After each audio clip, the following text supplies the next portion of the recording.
여기 신라를 뒤흔든 두 명의 천재가 있었습니다.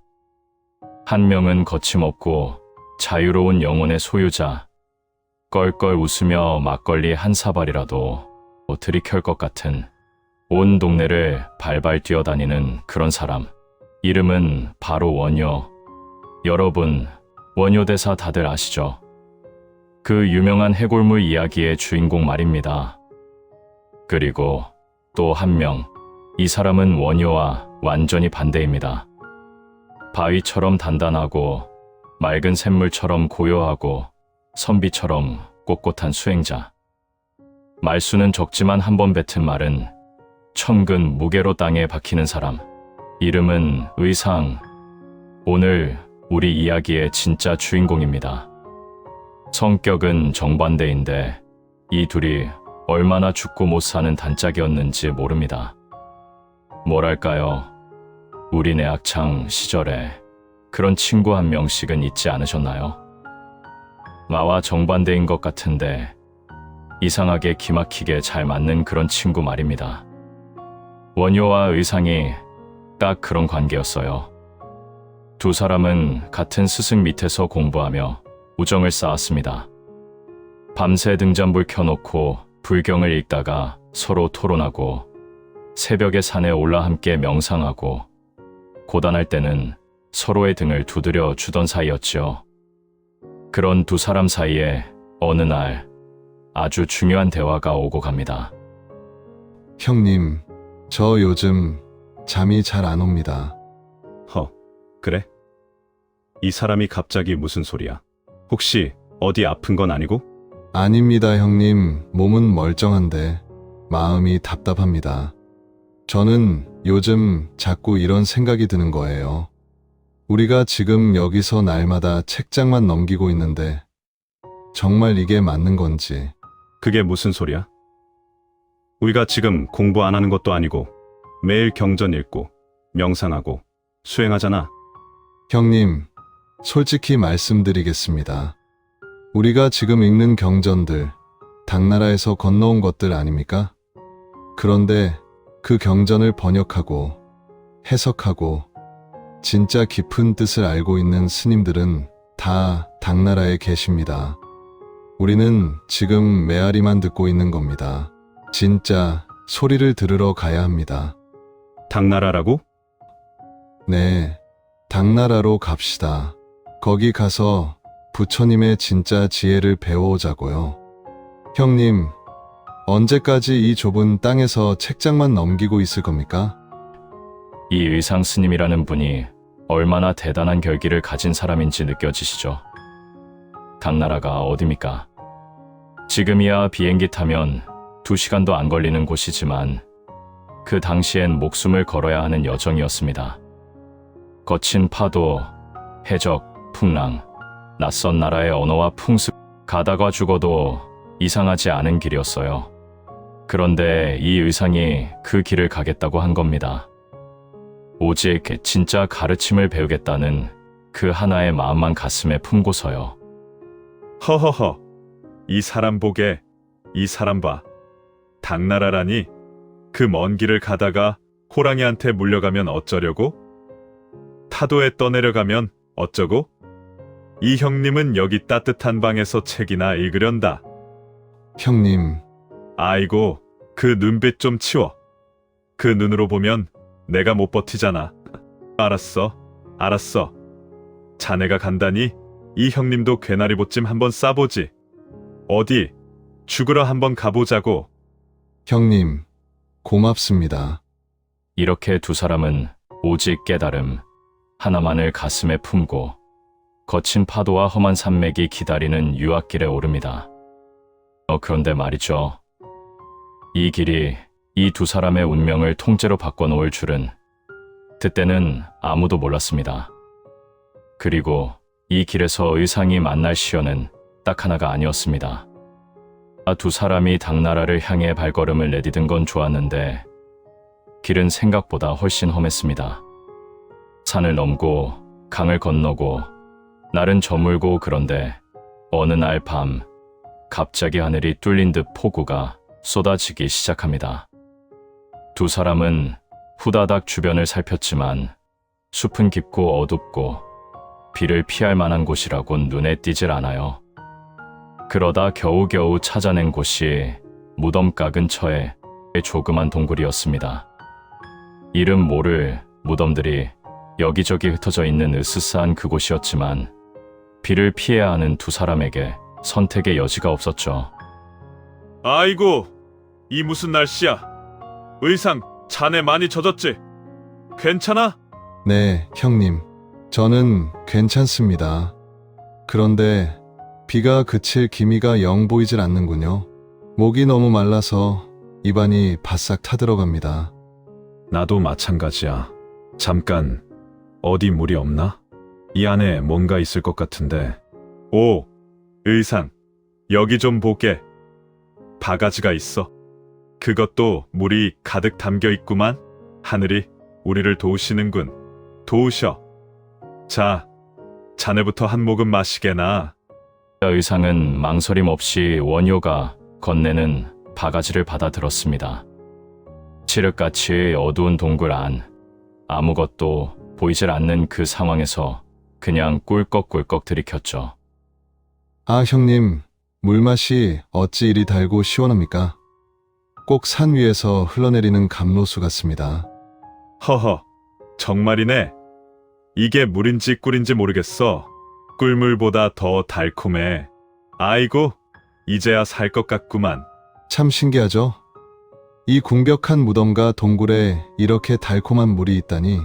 허허, 그러게 말이야.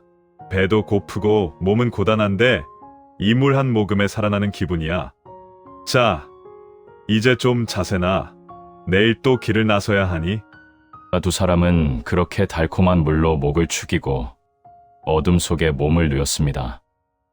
빗소리는 계속 거칠게 동굴 밖을 두드렸지만 지친 두 사람은 이내 깊은 잠에 빠져들었죠. 다음 날 아침 눈을 뜬 두 사람 앞에 펼쳐진 풍경은 그야말로 기겁할 노릇이었습니다. 아니, 이럴 수가. 왜 그래? 형님, 제발 눈 뜨고 저것 좀 보세요. 우리가 어제 마신 게 우리가 머물던 곳이. 뭔지 감이 오시나요? 어젯밤 달콤하게 마셨던 물은 깨진 해골 속에 고인 썩은 물이었습니다.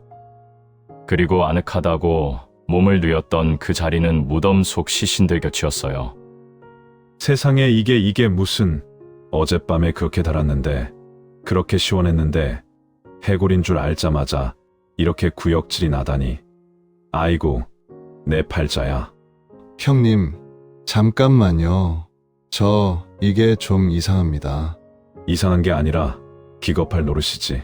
아니요. 제가 하고 싶은 말은 물은 변한 게 없다는 겁니다. 의상 스님의 이 말 한번 천천히 음미해 보세요. 물은 변한 게 없다. 어젯밤의 그 물과 오늘 아침의 그 물은 똑같은 물입니다. 변한 건 딱 하나. 바로 보는 사람의 마음이 변한 거죠. 어젯밤엔 달콤한 감로수였는데 오늘 아침엔 구역질 나는 썩은 물이 됐습니다. 형님, 물이 변한 게 아닙니다. 우리 마음이 변한 겁니다. 어젯밤엔 좋은 물이라고 생각하는 마음이 있었고 오늘 아침엔 해골 물이라는 걸 아는 마음이 생겼습니다. 물은 그냥 물인데 우리 마음이 그것을 달콤하게도 만들고 구역질 나게도 만드는 겁니다. 세상 모든 것은 결국 내 마음 먹기에 달린 것이었구나. 네, 형님. 이 순간이 바로 그 유명한 원효대사의 깨달음의 순간입니다. 그런데 오늘 우리가 주목해야 할 건 사실 그 자리에 의상도 함께 있었다는 겁니다. 같은 물을 마시고 같은 아침을 맞이했지만 두 사람이 거기서 얻은 건 달랐어요. 의상. 나는 이제 당나라에 갈 필요가 없네. 형님, 그게 무슨 말씀이십니까? 답은 이미 내 안에 있었어. 천리먼 당나라까지 가서 찾을 게 아니었어. 내 마음 안에, 이 해골 물 한 바가지 안에 이미 모든 진리가 들어 있었던 거야. 나는 신라로 돌아가겠네. 형님, 이제 막 길을 나섰는데 여기서 돌아가신다고요? 나는 이 마음의 도리를 사람들에게 전해야 해. 글 모르는 백성도, 가난한 농부도, 아이 잃은 어머니도 다 알아들을 수 있는 말로. 자네는 어쩔 건가? 저는 가겠습니다. 당나라로. 혼자서? 내 혼자서. 원효는 그 길로 보침을 돌려 내려갑니다. 하지만 의상은 어땠을까요? 그는 무덤 앞에 우두커니 서서 원효의 뒷모습을 한동안 바라봤습니다. 떠나가는 사람, 남겨지는 사람. 세상에서 가장 믿었던 단짝이 반대 방향으로 걸어가고 있습니다. 이제 앞에는 드넓고 거친 바다가 기다리고 있고 혼자입니다. 의상은 그 자리에 한참을 서 있었습니다. 그러다 나직하게 혼잣말처럼 중얼거립니다. 형님은 마음 안에서 답을 찾으셨다. 그건 형님의 길이고 형님의 깨달음이야.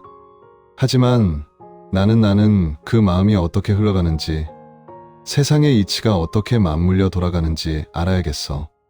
이 썩은 물을 마시고도 흔들리지 않는 법을, 그 법을 배워서 신라로 돌아오겠어. 형님, 건강하십시오. 이 장면을 한번 머릿속에 그려보세요. 해골 무덤가, 빗방울이 채 마르지 않은 풀밭 위에 서서 홀로 걸어가는 의상의 뒷모습.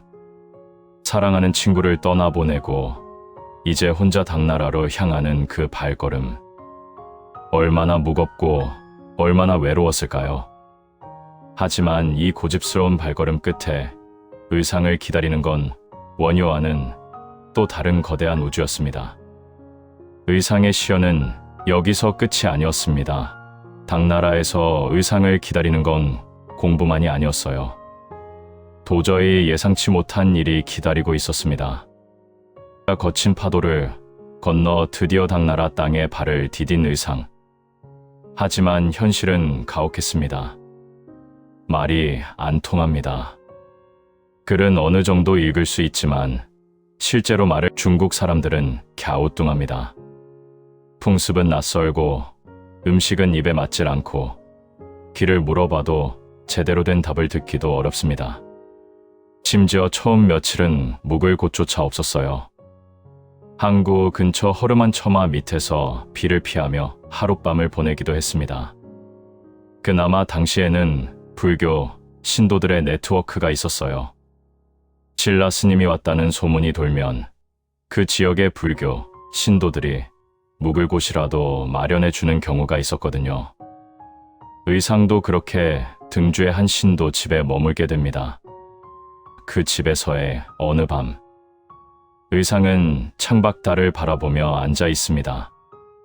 배도 고프고 몸은 고단하고 마음은 신라에 두고 온 생각들로 가득합니다. 스승은 어떻게 지내고 계실까? 원효 형님은 지금쯤 어디 계실까? 내가 가는 이 길이 정말 맞는 걸까? 당나라에서 공부를 해봤자 신라 백성들에게 무슨 소용이 될까? 그리고 무엇보다 도착한 지 보름이 지났는데도 지엄 스님이 계신 절 근처에도 못 가봤습니다. 말이 안 통하니 길도 못 물어보고 소개장이 있어도 전해줄 방도가 없고 공부하러 왔는데 공부를 시작도 못하고 있는 겁니다. 그 밤 의상은 처음으로 진심으로 흔들렸습니다. 서라벌의 달도 이리 밝았던가 같은 달인데 이 땅에서 보니 어찌 이리 낯설고 멀게만 느껴지는가? 내가 잘못 온 것인가? 형님은 이미 신라에서 가르침을 펴고 있을 텐데 나는 여기서 이렇게 말도 못 통하고 길도 못 찾고 보름을 허비했다. 보름을 이러려고 형님 떠나보는 게 아니다. 이러려고 바다를 건넌 게 아니야? 정신 차려, 의상. 그래도 너무 외롭구나. 형님. 의상은 우리가 생각하는 것처럼 처음부터 끝까지 강한 사람이 아니었어요. 혼자 낯선 땅에 와서 말도 통하지 않고 길도 잃고 보름을 아무것도 못하면서 속으로 무너지고 있었습니다. 그런 순간 있으셨잖아요. 누구한테도 말 못하고 혼자 이불 뒤집어 쓰고 내가 왜 이러고 있나 싶었던 그런 밤. 의상이 딱 그랬습니다. 그런데 바로 그 순간이었어요. 방문이 두드려진 게 그 집의 딸, 이름은 선묘. 꽃처럼 아름다운 당나라의 낭자였습니다. 밤이 깊었습니다. 먼 길 오시느라 고단하실 텐데 따뜻한 차 한 잔 올려도 되겠습니까? 낭자, 이 늦은 시간에 어찌 고맙소이다. 마침 갈증이 나던 참이었소. 들어오시오. 등잔불이 은은하게 타오르는 방 안. 비단 옷을 입은 당나라의 아름다운 선묘가 두 손으로 찻잔을 조심스럽게 받쳐 들고 들어옵니다. 그리고 아까까지 혼자 눈물을 삼키고 있던 신라의 젊은 스님 의상이 그 자리에 앉아 있고요. 두 사람 사이에 묘한 정막이 흐릅니다.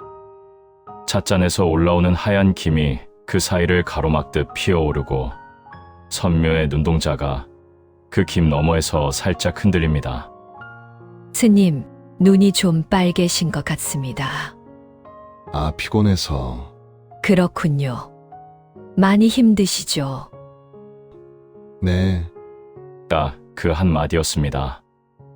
그냥 네 한마디.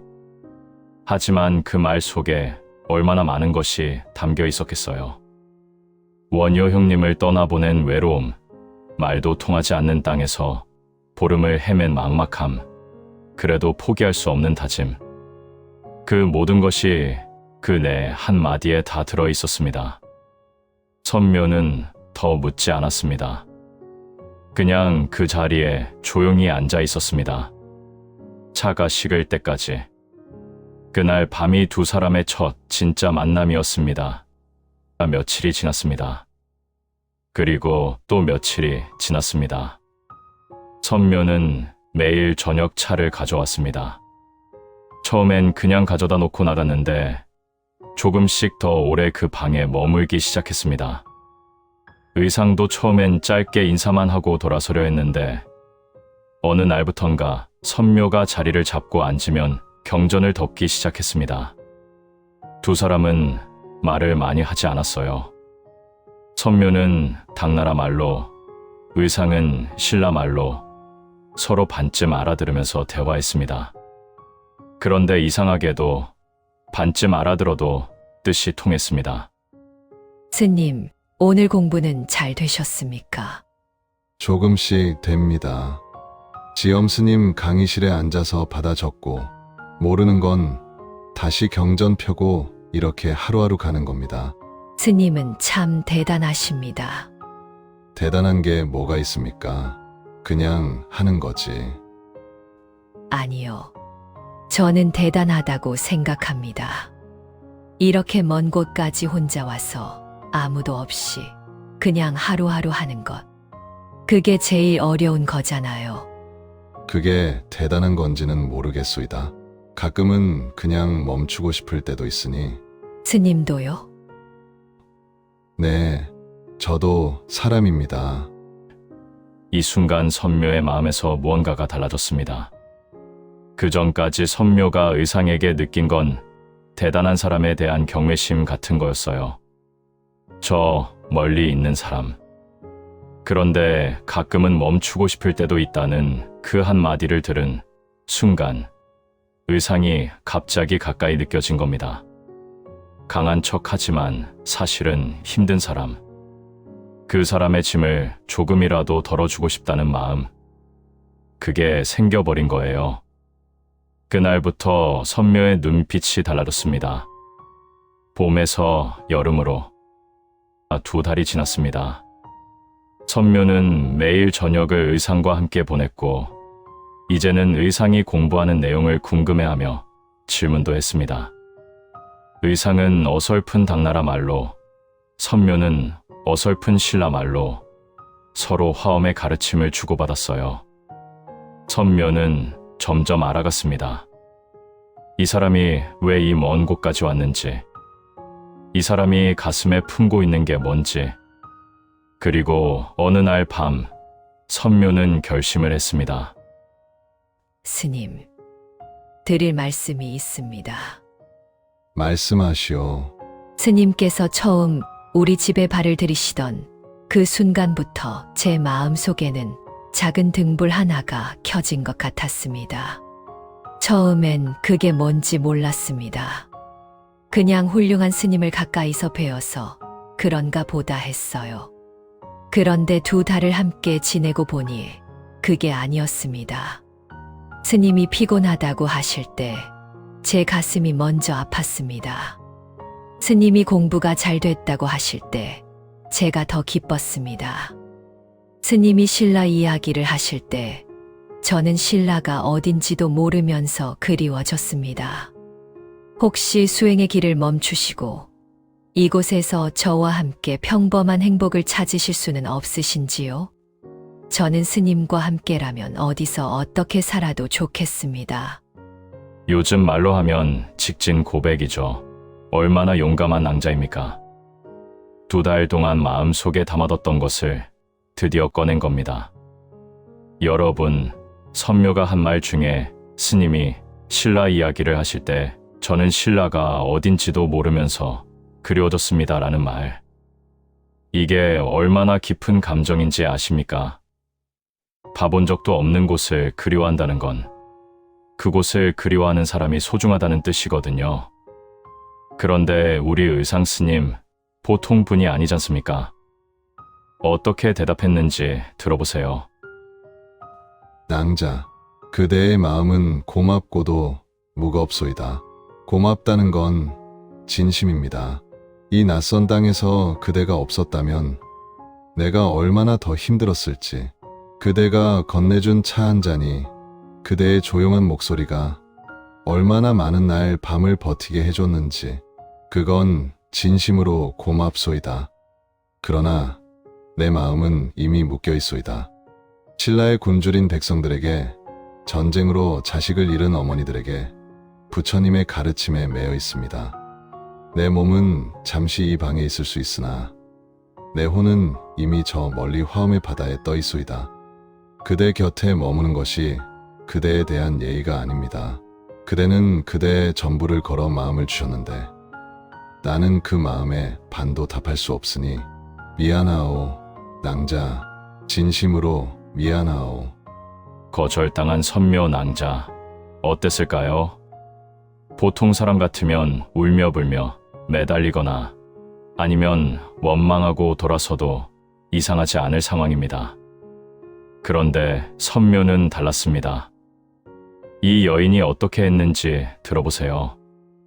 가슴이 뭉클할 겁니다. 선묘는 한동안 아무 말도 하지 않았습니다. 등잔불이 타닥 소리를 내며 흔들리고 귀뚜라미가 울고 그 사이 선묘는 조용히 눈물을 흘렸습니다. 의상도 아무 말 하지 않았습니다. 그 눈물을 막을 자격이 없다는 걸 알았으니까요. 그렇게 한참이 흘렀습니다. 그리고 선묘가 천천히 눈물을 닦았습니다.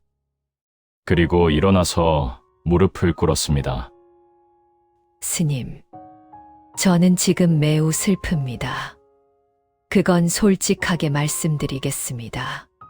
그래야 마땅합니다. 그런데 스님, 저는 조금 전에 스님이 하신 말씀을 생각해 봤습니다. 굶주린 백성들, 자식을 잃은 어머니들, 화엄의 가르침. 그것 때문에 스님이 이 먼 곳까지 오셨다고요. 네, 그렇다면 제 작은 사랑을 더 큰 서원으로 바꾸겠습니다.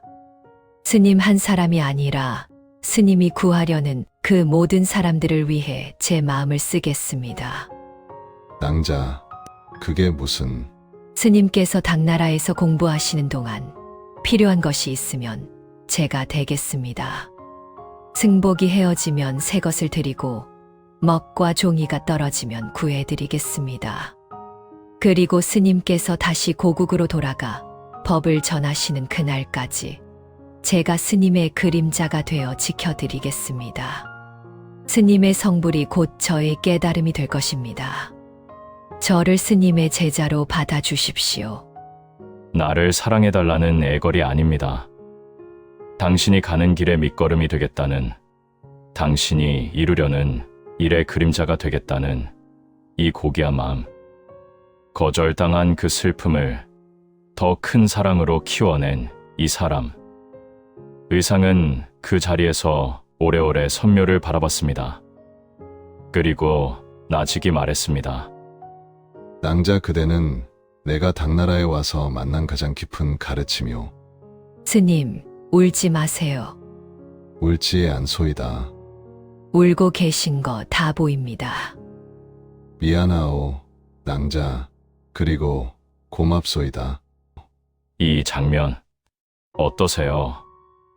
의상 스님도 결국 울었습니다. 강한 척했지만 선묘의 그 말 앞에서 무너진 거예요. 그리고 저는 그게 더 아름답다고 생각합니다. 완벽한 사람보다 마음이 흔들릴 줄 아는 사람이 더 사람답고 더 따뜻하니까요. 그 밤 선묘는 의상의 제자가 됐습니다. 그리고 그날부터 선묘의 삶은 달라졌습니다. 이제 10년이라는 긴 시간이 흘러갑니다. 그 10년 동안 의상에게 무슨 일이 있었을까요? 10년. 강산이 변한다는 그 시간 동안 의상은 지엄스님 밑에서 밤낮 없이 공부에 매진합니다. 지엄스님은 당시 당나라에서 화엄하게 최고봉으로 불리던 분이었어요. 그런데 그 10년이 마냥 순탄한 시간이었을까요? 아닙니다. 중간에 또 한 번 의상은 크게 흔들리는 순간이 옵니다. 당나라에 온 지 5년째 되던 해였습니다. 의상이 스승 지엄스님께 공부한 내용을 발표하는 자리가 있었어요.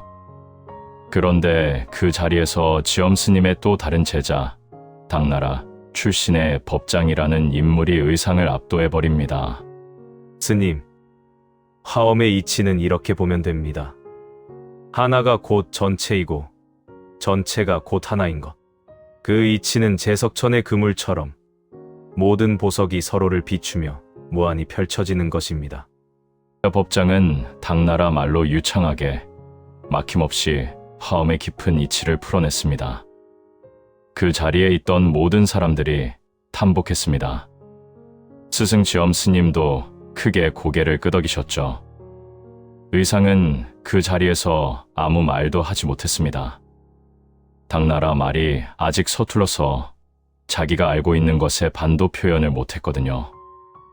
나중에 의상이 방으로 돌아와 앉으니 가슴이 답답하고 머리가 멍했습니다.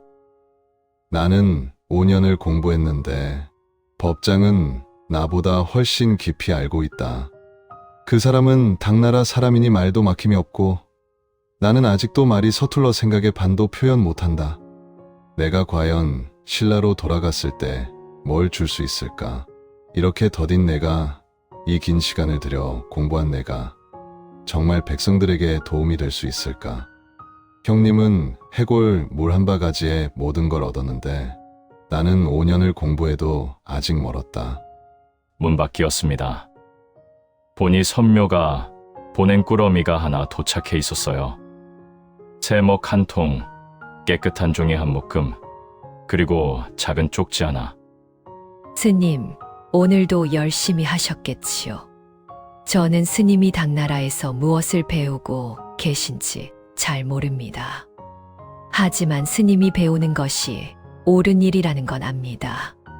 스님의 발걸음 하나하나가 신라 어딘가의 굶주린 누군가를 위한 것임을 압니다. 그러니 오늘도 힘내십시오. 선묘 올림. 그래, 내가 법장보다 빠르지 않아도 된다. 나는 나의 속도로 가면 된다. 선묘가 기다리고 있다. 신라 백성들이 기다리고 있다. 다시 하자. 선묘의 쪽지 한 장이 의상을 다시 일으켰습니다. 말 한마디가, 따뜻한 마음 하나가 사람을 다시 세울 수 있습니다. 인생에서 그런 경험하셨죠? 내가 쓸모없는 것 같고, 내가 너무 느린 것 같고, 다들 나보다 잘하는 것 같던 그런 날. 그때 누군가의 말 한마디, 편지 한 통, 따뜻한 밥 한 그릇이 나를 다시 세워준 것처럼 의상은 그렇게 다시 붓을 잡았습니다.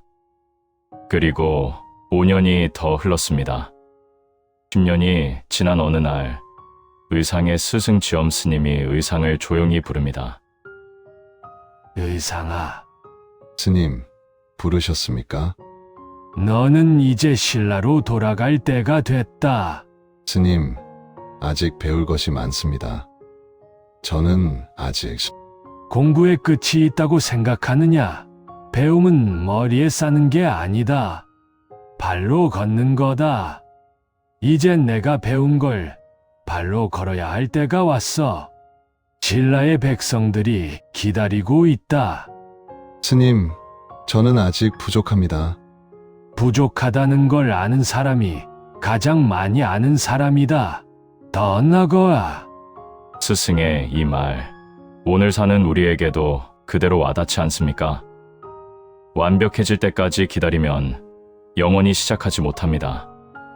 부족하다는 걸 알면서도 첫걸음을 내딛는 것, 그게 진짜 용기입니다. 의상은 스승 앞에 무릎을 꿇고 마지막 큰 절을 올렸습니다. 그리고 10년 만에 신라로 돌아갈 짐을 쌌습니다. 이 이야기에서 가장 장엄하고 가장 가슴이 떨리는 장면이 시작됩니다. 의상이 신라로 돌아간다는 소식이 퍼졌습니다.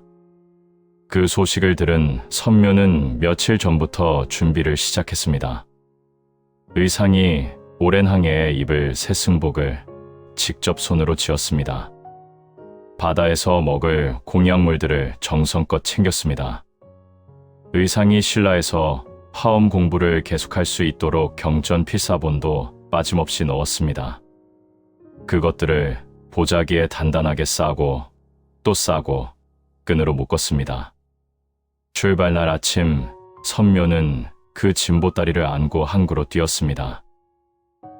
그런데 스님, 의상 스님, 저입니다. 선묘입니다. 스님, 스님. 신라 스님 말하는 거요? 아까 배 떠났는데 조금 전에 뭐라고요? 오늘 아침 배 떠났다고요. 신라 가는 배. 선묘가 고개를 돌렸습니다. 저 멀리 수평선 쪽으로 작아지는 배 하나가 보였습니다. 이미 돛을 올리고 이미 파도를 헤치며 이미 멀어지고 있는 배. 선묘는 그 자리에 서서 한참을 바라봤습니다. 손에는 의상에게 드리려던 진보다리가 들려있고 발 아래로는 찬 파도가 와서 발을 적셨습니다. 이 순간 선묘의 마음이 어땠을까요? 10년입니다. 10년 동안 그림자처럼 뒤를 바쳤는데 정작 마지막 이 순간에 이 보따리 하나 전해드리지 못하고 배가 떠났습니다. 멀어지는 배를 향해 스님, 목이 쉬어가며 이 옷을 가져가셔야 합니다. 스님. 선묘는 한동안 그 자리를 떠나지 못했습니다. 발이 움직이질 않았어요. 10년 동안 품어온 마음. 스님이 돌아가시는 날, 새 옷이라도 드리겠다는 그 작은 소망. 그것조차 이루지 못했습니다. 항구 사람들이 하나둘 스쳐 지나갔습니다. 갈매기가 울었습니다. 파도가 선묘의 발을 또 적셨습니다. 그때 선묘의 눈빛이 달라졌습니다. 스님은 저를 기다리지 않으셨지만 제 마음은 여전히 스님 곁에 있습니다. 이 옷이 스님께 가닿으려면 내가 가야 한다. 멀어지는 배를 바라보며 배가 저기 있다. 바다가 막고 있다. 하지만 내 마음이 이 바다를 막을 수 있겠는가? 두 손을 모으며 간절히 기도하듯 부처님, 저는 스님을 사랑했습니다. 스님은 그 사랑을 받지 않으셨지만 저는 10년 동안 그 사랑을 서원으로 받고 살았습니다. 이제 마지막 원이 하나 있습니다. 저를 용으로 만들어 주십시오. 용이 되어 저 배를 무사히 신라까지 모시게 해 주십시오. 스님의 성불이 제 깨달음입니다. 이 생에서의 인연이 이것으로 끝이라도 좋습니다. 저는 스님의 길이 완성되는 것으로 제 생을 마치겠습니다. 그리고 망설임 없이 진보다리를 바다로 던집니다. 첨벙. 스님, 잘 가십시오. 몸을 날리는 소리. 첨벙. 선묘가 바다로 몸을 던졌습니다. 차가운 바닷물이 온몸을 감쌌습니다. 진보다리가 물 위에 떠서 흔들렸습니다. 선묘의 몸이 파도에 밀리고 또 밀렸습니다. 항구에 있던 사람들이 소리를 질렀습니다. 몇몇이 뛰어들려 했지만 파도가 너무 거셌습니다. 그런데 그 순간 거친 파도가 순식간에 잠잠해졌습니다. 그리고 바닷속에서 눈부신 황금빛이 솟구치기 시작했습니다. 항구 사람들이 하나둘씩 손으로 눈을 가리며 그 빛을 바라봤습니다. 선원들이 배 위에서 난간을 잡고 소리를 질렀습니다. 갈매기들이 놀라 날아올랐습니다. 황금빛 속에서 집채만한 용 한 마리가 바다 위로 솟구쳐 올랐습니다. 멀어지던 배 위에 있던 의상이 그 빛을 봤습니다. 저것은 황금빛 용을 보며 선묘? 용의 눈과 마주치는 순간 선묘! 그 눈 속에 담긴 것은 분노가 아니었습니다. 공포도 아니었습니다. 그 눈 속에 담긴 건 오직 하나, 지극한 사랑이었습니다. 황금용이 된 선묘는 의상이 탄 배를 온몸으로 감쌌습니다. 마치 어머니가 아이를 품에 안듯이. 그리고 거친 파도를 가르며 신라를 향해 나아가기 시작했습니다. 그리고 어디선가 보자기 하나가 물 위를 둥실 떠 배 위로 날아들었습니다. 의상이 펼쳐보니 선묘가 직접 지은 새 승복이었습니다. 선묘! 선묘가 이렇게까지? 배난간에 서서 용의 등을 내려다보며 손을 뻗어 그 비늘 위에 올려놓으며 그대는 나를 사랑했는데 나는 그 사랑을 받지 않았소이다. 그런데도 그대는 용이 되어 나를 지키는구려. 선묘, 이 은혜를 어찌 다 갚으리오. 내 반드시 그대의 원력이 헛되지 않도록 하겠소. 신라의 모든 백성이 화엄의 빛 안에서 살 수 있도록 그게 내가 그대에게 할 수 있는 유일한 보답이오. 황금용의 호의를 받으며 의상이 탄 배는 무사히 신라 땅에 닿았습니다. 10년 만의 귀향이었습니다. 선묘는 왜 용이 됐을까요? 마법 때문이 아닙니다. 그 지극한 마음 때문입니다. 사랑이 거절당해도 원망하지 않고 자기 것이 되지 않아도 지키겠다는 그 마음. 그 마음이 바다를 건너고 파도를 가르고 용이 된 겁니다. 우리 어르신들도 그런 마음으로 살아오신 분들이 계시잖아요. 자식이 알아주지 않아도 배우자가 몰라줘도 묵묵히 뒤를 바쳐온 그 마음. 그게 용입니다. 황금용입니다. 의상이 돌아온 신라는 10년 전 그가 떠났던 신라와는 달랐습니다. 전쟁이 있었습니다. 백제와 고구려가 멸망했고 당나라와 싸웠고 그 흔적이 땅 곳곳에 깊게 남아 있었습니다. 남편을 전쟁터에서 잃은 안악들, 아버지를 잃은 아이들, 고향을 잃은 사람들, 흉년으로 굶주린 백성들. 의상의 눈에 비친 신라는 아름다운 고국이면서 동시에 상처투성이의 땅이었습니다. 왕이 의상을 불렀습니다. 스님, 멀리 당나라에서 10년을 공부하고 돌아오셨으니 이 나라를 위해 큰 일을 해주셔야겠습니다. 궁궐 안에 큰 절을 짓겠습니다. 스님이 그 절의 주지가 되어 나라를 위해 기도해 주시오. 전하, 황공하오나 제 뜻은 다릅니다. 백성들이 이미 전쟁으로 피폐해졌습니다. 그 위에 또 큰 절을 짓는다면 그 노역은 결국 백성들의 몫이 될 것입니다. 저는 산으로 가겠습니다.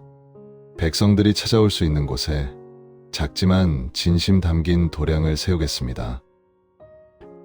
이 의상 스님의 말이 얼마나 대단한 겁니까? 왕이 나서서 내가 큰 절 지어줄 테니 와서 편히 계셔라 했는데 그걸 마다하고 산으로 들어가겠다고 한 겁니다. 권력의 달콤한 자리를 마다하고 백성들 곁으로 향하는 이 사람. 이게 의상 스님이었습니다.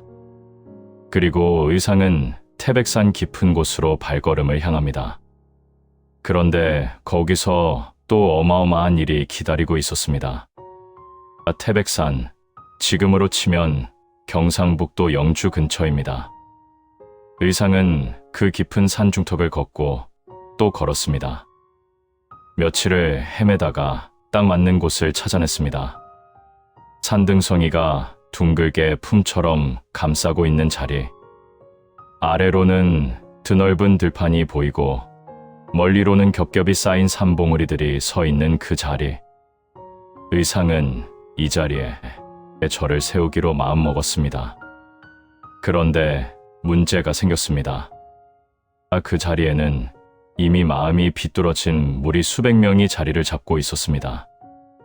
인근 마을을 겁박하며 살아가던 불안당들이었어요. 어이, 중놈! 여기가 어디라고 감히 들어오나? 당장 꺼지지 않으면 저 세상으로 보내주마! 맞아! 썩 꺼져라! 여기 말 잘못 들였다간 큰 코 다친다! 이보시오. 이곳은 개인의 땅이 아니오. 이곳에는 지친 백성들이 마음을 쉬어갈 집이 세워져야 하오. 부디 마음을 돌리시오. 하하하! 이 중놈이 겁도 없이! 야! 저놈 잡아라! 수백 명이 몽둥이를 들고 달려옵니다. 의상 혼자서는 도저히 당할 수 없는 상황이에요. 의상은 눈을 감았습니다. 두 손을 모았습니다. 그리고 조용히 하늘을 향해 기도하기 시작했습니다. 저것 봐. 하늘 좀 봐. 뭐야? 저게? 하늘에서 갑자기 집 한 채보다도 더 큰 바위 하나가 둥실 떠오르기 시작했습니다. 거대한 바위가 공중을 떠다니는 겁니다. 그것도 무리들의 머리 바로 위에서 떨어질 듯 말 듯 춤을 추는 겁니다. 돌돌이 하늘에 떠 있다. 저게 떨어지면 우린 다 깔려 죽는다. 이게 어떻게 된 일이야? 저 스님이 보통 사람이 아니구나. 무리들이 하나둘씩 무릎을 꿇기 시작했습니다. 달려오다 멈춰서 땅바닥에 이마를 대고 비는 사람도 나타났습니다. 의상은 그 모습을 보며 하늘을 향해 합장했습니다. 선묘여, 그대의 원력이 이토록 깊구려. 사람들을 해치지 마시오. 오직 저들이 진리를 깨닫고 마음을 바르게 세울 수 있도록만 도우시오. 바위는 사람들에게 닿기 직전에 멈췄습니다. 그리고 천천히 마치 살아있는 것처럼 조심조심 땅에 내려앉았습니다. 무리 우두머리는 그 자리에서 머리를 조아리며 의상 앞에 무릎을 꿇었습니다. 스님, 제가 눈이 있어도 사람을 못 알아보는 죄를 지었습니다. 용서해 주십시오. 일어나시오. 지금부터라도 바른 길로 돌아서면 됩니다. 스님, 저도 제자가 될 수 있겠습니까? 이 자리에서 마음을 돌이킨 모든 이가 제자입니다. 수백 명의 무리들이 그날부로 의상의 제자가 됐습니다. 그리고 그 사람들의 손으로 그 자리에 절이 세워지기 시작했습니다. 절 이름은 부석사, 뜬돌부, 돌석, 떠있는 돌의 절이라는 뜻입니다. 그 하늘을 날았던 바위가 지금도 무량수전 뒤편에 있습니다. 전설에는 그 바위 밑으로 실을 통과시키면 걸리는 데 없이 쑥 지나간다고 하죠. 그래서 바위는 지금도 땅에 붙어 있지 않고 살짝 떠 있는 것처럼 보인다고 합니다.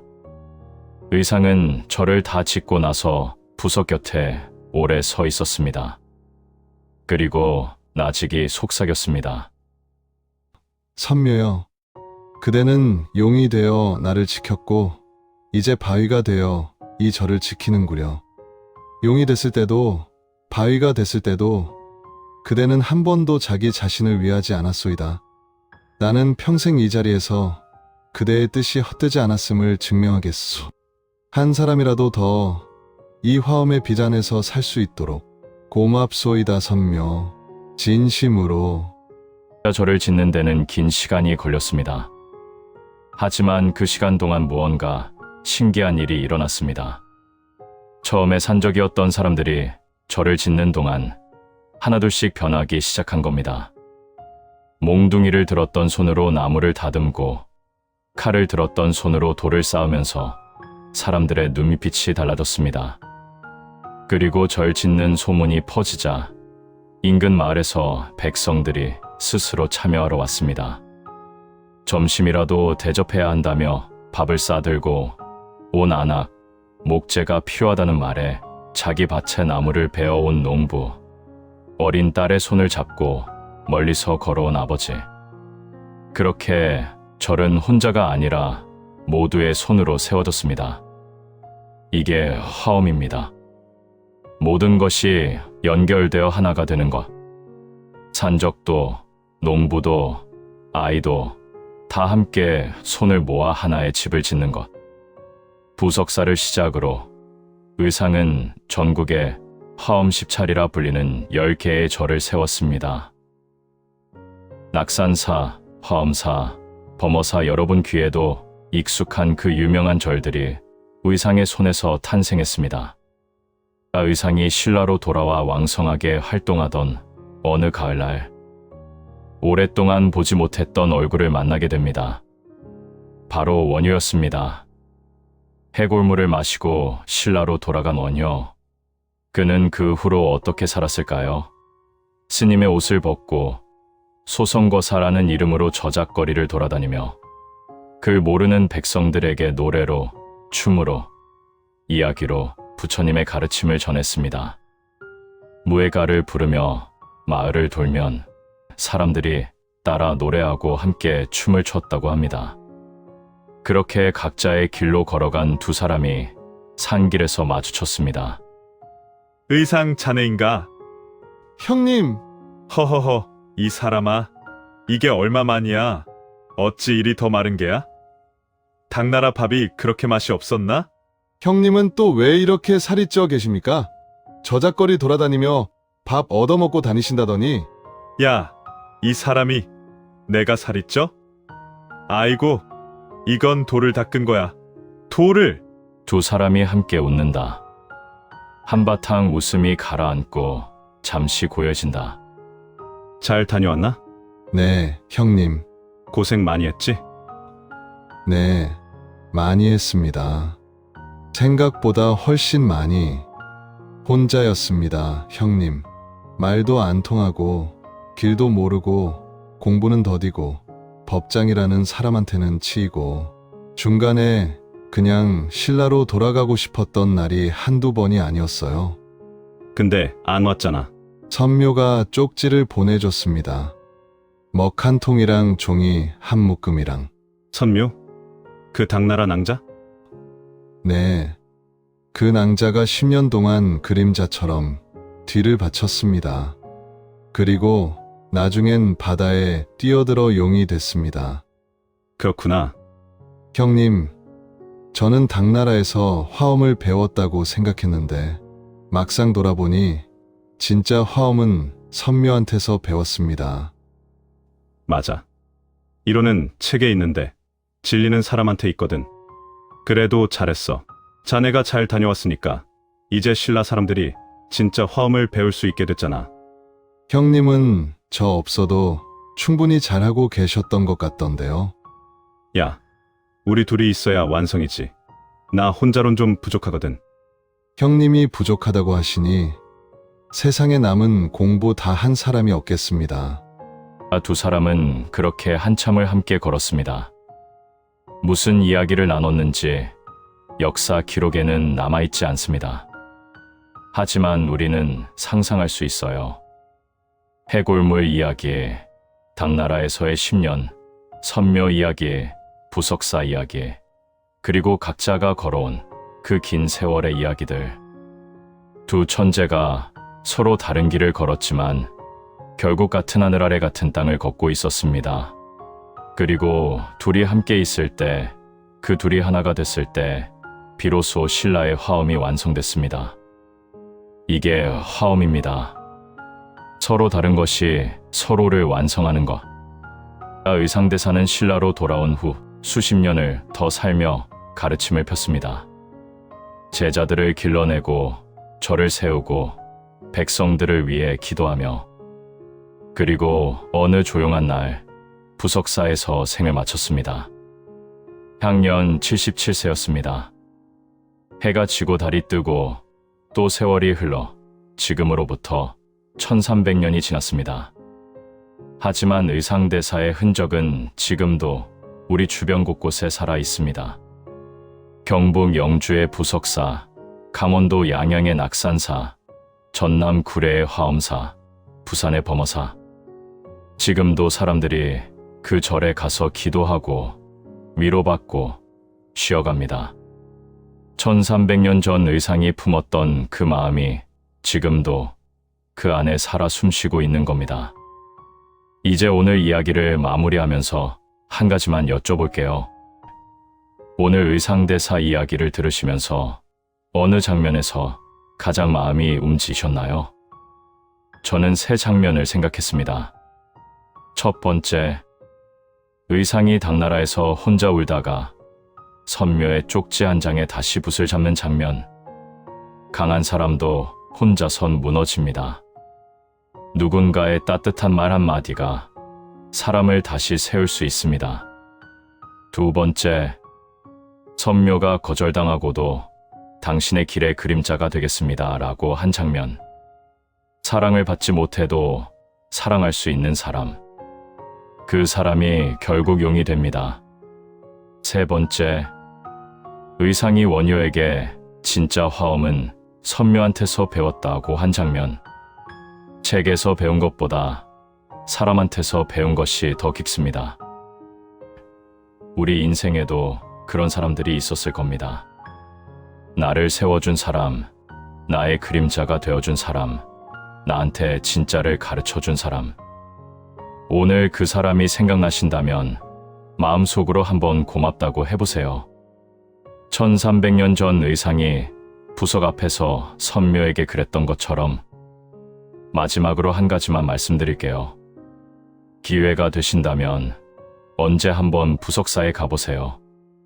경상북도 영주에 있습니다.